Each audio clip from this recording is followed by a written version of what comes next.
Donc, généralement, ce qui est conseillé, c'est que quand tu prends fonction,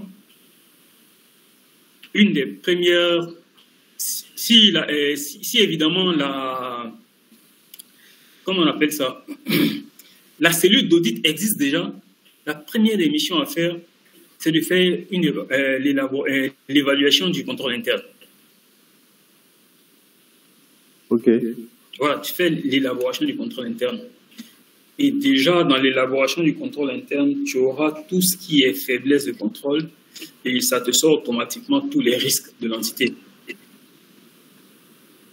D'accord, ça fait sortir tous les risques, mais est-ce que sur cette base, je peux établir la cartographie? Oui, tu peux modifier ta cartographie des risques en fonction. OK. Ça, c'est pas, je veux dire, si la cartographie existe et si la cartographie des risques existe déjà, ça ne doit pas être, le fait que les gens ne répondent pas ne doit pas être un facteur bloquant. Mais je trouve que ce n'est pas étoffé en fait. Côté finance, par exemple, on t'a mis un seul risque. Mais côté finance, il y a déjà une base générique des risques. Oui, mais dans la cartographie que j'ai reçue. Si on prend la trésor, oui. On a déjà, tu as normalement, si tu as le guide d'évaluation du contrôle interne de la trésorerie, par exemple, tu peux programmer une mission et puis faire des entretiens avec eux. Des entretiens d'évaluation en fonction des réponses qu'ils vont donner. Quand tu peux déjà faire ton évaluation et puis faire ressortir tes risques, en fait. D'accord.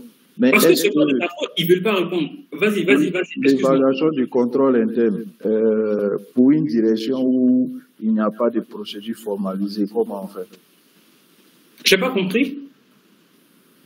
Pour une direction où il n'y a pas de procédure formalisée, comment on fait l'évaluation du contrôle interne? Oui, mais par les entretiens. Oui, je suis d'accord avec vous, mais est-ce qu'il ne faut pas exiger des procédures formalisées? Oui, mais ça, ce sera dans les recommandations. Tu ne vas pas attendre des procédures. Je sais, je n'attends pas les procédures pour faire l'évaluation du contrôle. Parce que, après, excuse-moi, après comment on appelle ça, ta revue de contrôle interne, là, oui. tu vas faire des recommandations. Oui. Voilà, donc la mise en place ou bien la rédaction du manuel de procédure sera dans les recommandations. D'accord. Voilà.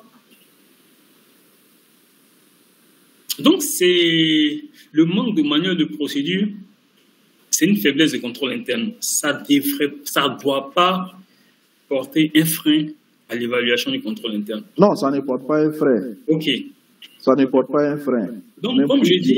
Pour une direction aussi sensible que la comptabilité ou les finances, où on te dit, nous on fait tout, tu peux évaluer le contrôle interne. Et après on te dit, bon, nous on fait tout bien, les commissaires au compte viennent, ne trouvent pas d'anomalie. Est-ce que tu as un droit d'exiger, après l'évaluation du contrôle interne, tu as un droit d'exiger des procédures? Oui, mais après, toi, il faut leur dire que toi, tu n'as pas les mêmes objectifs que le commissaire au compte. Tu n'as pas les mêmes objectifs que le commissaire au compte. Le commissaire au compte, quand il va venir, là, il ne va pas regarder, il va juste faire une évaluation allégée du contrôle interne. Il va valider ses comptes de trésorerie. Il ne va pas rentrer dans les procédures. D'accord. Oh non, toi, tu vas faire ton évaluation. En fonction des points faibles, des points forts, tu vas faire des tests. Tu vas choisir des factures, tu vas les tester. Okay. Et puis, en fonction de ton échantillonnage, tu peux voir les risques et puis les évaluer. D'accord. J'ai compris. Parce que c'est le fait que des opérationnels ne répondent pas. Pour moi, ça ne peut pas être un facteur bloquant dans la révision de ta cartographie des risques. OK. Est-ce que c'est clair? Oui, c'est clair. Non, s'il y a quelqu'un qui veut rebondir sur la question, je suis open. Oui, allô Franck? Oui. Ok, je suis parfaitement d'accord avec tout ce que vous avez dit. D'accord. Mais est-ce que moi, je voudrais beaucoup plus insister sur le changement d'approche. D'accord. Parce que, comme vous l'avez dit, il peut faire l'évaluation du contrôle, identifier les risques. Mais l'évaluation de ces risques-là, il faut forcément les experts métiers parce qu'ils connaissent mieux leur environnement de travail et ils savent mieux quel est le poids de ces risques-là. Exactement. Donc, il faut forcément la collaboration, même si lui a pré-identifié les risques à travers l'évaluation du contrôle, il faut des échanges, des ateliers avec ces experts métiers-là pour pouvoir évaluer ces risques-là. Surtout s'il n'a pas des données historiques sous la main pour pouvoir utiliser. Donc, forcément, il doit se diriger vers une approche... Il dit qu'il y a une cartographie qui existe déjà. Oui. C'est juste qu'il doit faire la mise à jour. Voilà. Et la mise à jour, il faut forcément partir des référentiels de contrôle, les rapports de contrôle, les réglementations, les nouvelles activités qui existent pour identifier ces nouveaux risques. Mais forcément, il faut la collaboration de ces experts métiers pour pouvoir faire l'évaluation de ces risques. Et comme vous l'avez suggéré au début, c'est de revoir l'approche. C'est de voir peut-être solliciter l'appui de sa direction pour pouvoir faire l'activité là. Ou mieux... Oui. Oui, vas-y, allez-y. Ou mieux, si il peut faire des sensibilisations. Peut-être parfois c'est que les opérationnels ne comprennent pas l'importance de certaines activités et donc forcément ils sont moins impliqués. C'est là où intervient la culture risque.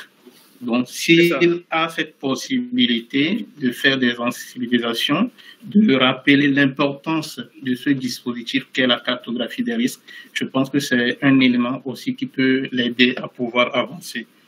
Autre, s'il est dans un groupe, c'est de voir avec la maison mère, hein, forcément, ils ont un responsable groupe holding qui peuvent également leur apporter des appuis en dehors de ce que lui fait sur le plan local.